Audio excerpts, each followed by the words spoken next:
Stop saving for them goddamn kids. Seriously. If you got kids under the age of 18, you in your 20s, 30s, or 40s, even early 50s, stop saving for those kids. Stop worrying about saving this big cash lump sum to give to them and gift to them at 18, 21 years old.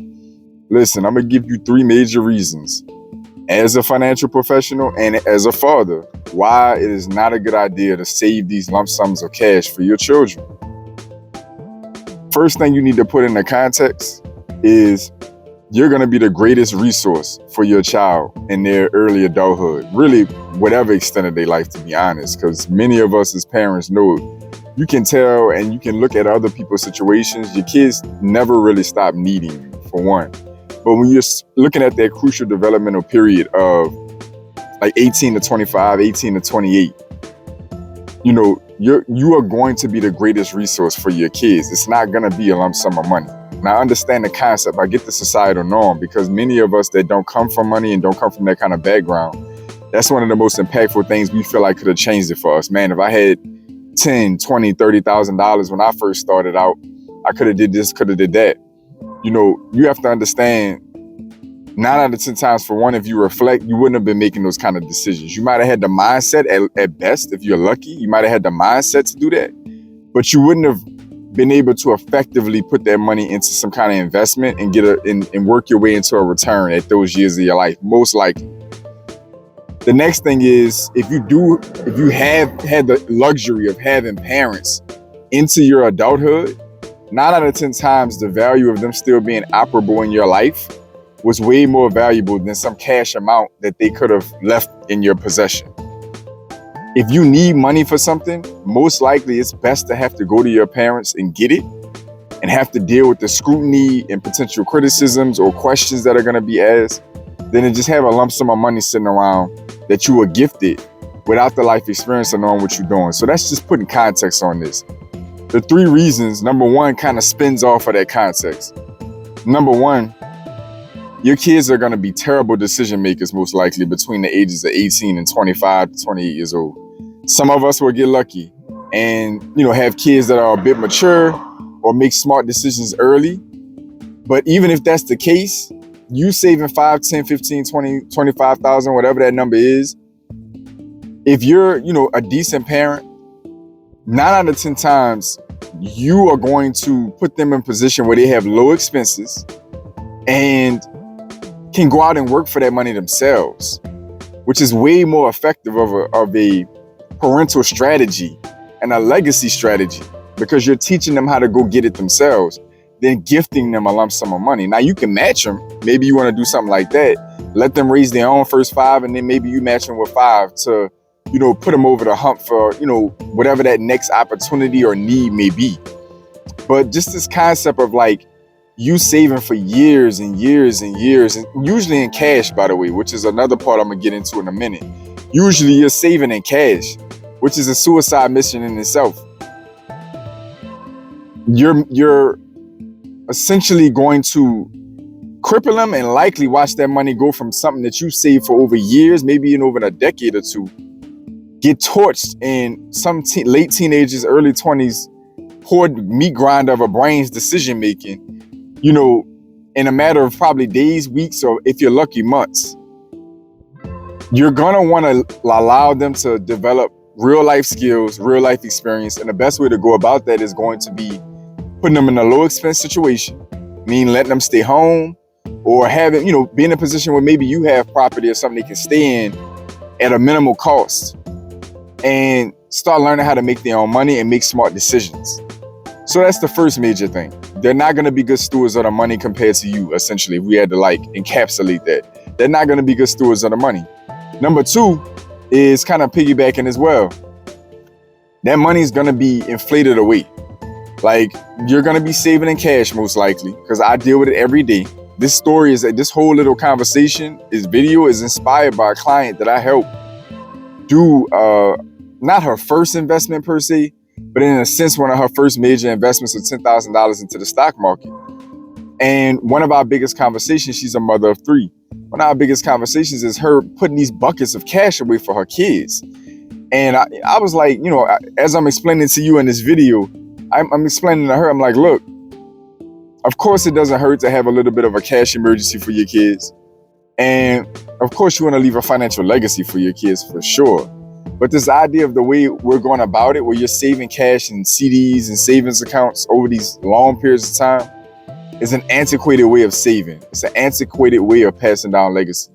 I say you're going to be the greatest resource for your kids. That money's going to get inflated away. Like by the time you start, whatever age that child is, and you do 5, 7, 10, 12, 15 years into some kind of savings or CD and try to pass it along to them at 18 to 21, on top of the fact they probably gonna ruin it if you do that, you're gonna have lost so much purchasing power on that money. Like at the end of the day, there's a more effective way to go about it that I'm gonna get into towards the end of this conversation in a minute, but that ain't it. That's not it, big dog. Like trying to save lump sums of cash, dollar cost averaging into savings accounts and CDs. That's not the move. It's gonna get inflated away. And in our era right now, 2024, 2025, you already know, like inflated away at a rapid pace, like expeditiously. It's not gonna be there the same. So you're already going backwards. So the next reason that you're making a poor financial decision unintentionally with a good heart, but a poor financial decision, is opportunity cost. You are talking about 5, 7, 10, 15 years of saving in cash that you could have been in the market, you could have been in a 401k, you could have been in a rental property, something that would have been working as hard or harder than you to grow. You're sticking it in cash because you don't want to take the risk of losing the principal, and you want to make sure it's there by the time you're ready to gift it to them. I understand that. I get the concept. I get what you're trying to do, but you're still going about it the wrong way. Hell, even a good, well-structured cash value life insurance policy, much smarter move. Something that will grow faster than eventually grow faster and steadily, with hopefully maybe even some tax benefits, or in the case of the stock market, significant growth, faster than you can contribute and build up and compete with or fight against inflation. Opportunity cost is a major reason why saving cash for your kids is a stupid move. You got good intentions, but it's a dumb move. You definitely want to be mindful of those 3 big things. Number 1, your kids will not be a good steward of the money. Number 2, it's going to get inflated away. Number 3, opportunity cost. You could have put that same dollar cost averaging in the stock market, in a 401k retirement plan, rental property, or even a well-structured life insurance policy, and came out much better 5, 7, or 10, 15 years later, even for your kids, if that's the route you wanted to go, than putting it in cash like the majority of us who come from a working class or poor background like to do. We have a bad habit of that. So what is a better structured alternative that I presented to my client that inspired this whole story? You are going to be the greatest steward. So there's 2 alternatives with that mindset in mind. You're alive and well, and you're going to create a low expense environment and guide your kids through their decision making.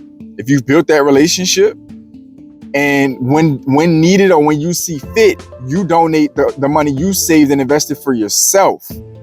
You take that dollar cost averaging and pour it into yourself and make yourself that great resource for your child to come to. Not this random lump sum of money, and you're still broke, by the way, when they're 18 to 21. No, they got the $15,000, $20,000, $30,000 saved in cash and you don't have it. That's not the move. You take that money and put it in yourself and let your kids come to you as that resource or that, big step forward. That's number 1. The alternative to that, God bless your soul, it doesn't come to be the case, but you die and you kick the bucket. Life insurance. And if you're working a good job or you happen to be invested, whatever retirement accounts, you can put beneficiaries on your retirement accounts. A lot of good jobs, good employers offering life insurance through the job. Get independent life insurance at bare minimum term insurance where you rent a high death benefit. And if something happens to you prematurely, then you can pass on $100,000, $200,000, $300,000 in cash. Pay the house off that you hopefully leave them behind, or at least give them a lump sum of cash to work off of while they're grieving and trying to figure out what the hell to do with their life. Leave good life insurance, leave them as a beneficiary on your retirement plan at work, and life insurance at work.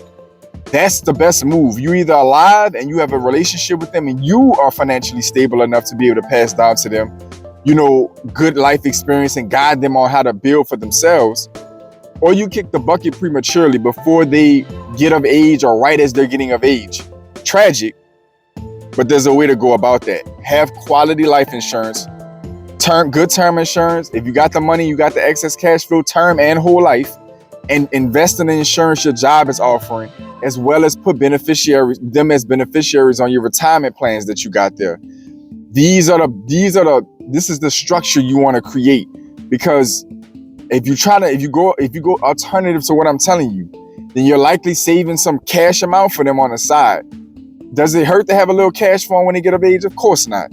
But this idea of literally dollar cost averaging and pouring into a savings account for them is retarded. It's not intentional, but it's retarded. It's not a good move. Plan for the worst case scenario, get quality life insurance, and then make sure that they are on your, a beneficiary on your retirement accounts and any life insurance you got at your job. If not, once you get that set up, then hopefully you live beyond they're deep into their adulthood, and you guide them in. Create a low cost environment for them by having your own home.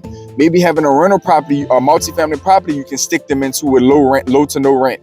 Create a low cost environment so when they go out here and bump their heads and start learning how to work and learning how to earn, they don't have the demand of bills yet on any significant level. They don't have to be real adults yet.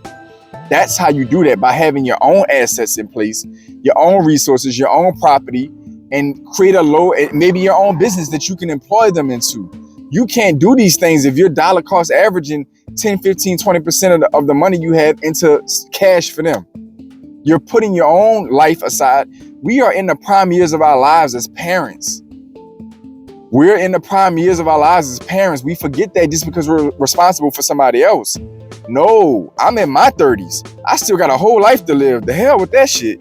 To be honest, the hell with that shit. No, I'm going to invest in me, and then you can come to me when it's time to start building your young adulthood and start putting your life and legacy together. Hell no, I got my whole life in front of me if nothing bad happens to me prematurely. I'm in my 30s, and I have a teenage child and I have an 8-year-old son. Ain't no way in hell I'm about to be putting more up for them or as much up for them than I'm putting for myself. I have plenty life insurance. If the worst case happens to me prior to them, living a deep life into their deep adulthood, plenty life insurance, plenty benefits through my job. They're gonna be perfectly fine as far as access to financial resources. But nah, hell no. I'm just letting y'all know, no indeed. I'm in my 30s, 40s, and 50s. You know what I'm saying? No, I got a whole life in front of me to live. I got things to accomplish and build and do. I'm looking to be that center orbit and pillar. They can come to me when it's time for that journey in their life. So comment down below. Let me know your financial strategy around your kids, how you saving for them, the legacy planning and building you're doing for them. Let me know if you've been making a mistake of saving a whole bunch of cash for them, and a whole bunch could just be relative to your income. Let me know how have you been structuring life insurance and building your own assets. Let me know your philosophy about this down below. Personally, as a financial professional, helping clients every single day, this is one of the biggest mistakes I see young parents making. 20s, 30s, and 40s. You're in the prime of your life, man. Stop playing. Your kids ain't gonna be no good steward of that money yet. Let them learn on their own and just put them in an environment where there's guardrails up. Comment down below and let me know. To all my pioneers, welcome back. To my new viewers, welcome in. As always, I want each and every one of you to stay focused, stay in motion. I'll see y'all soon.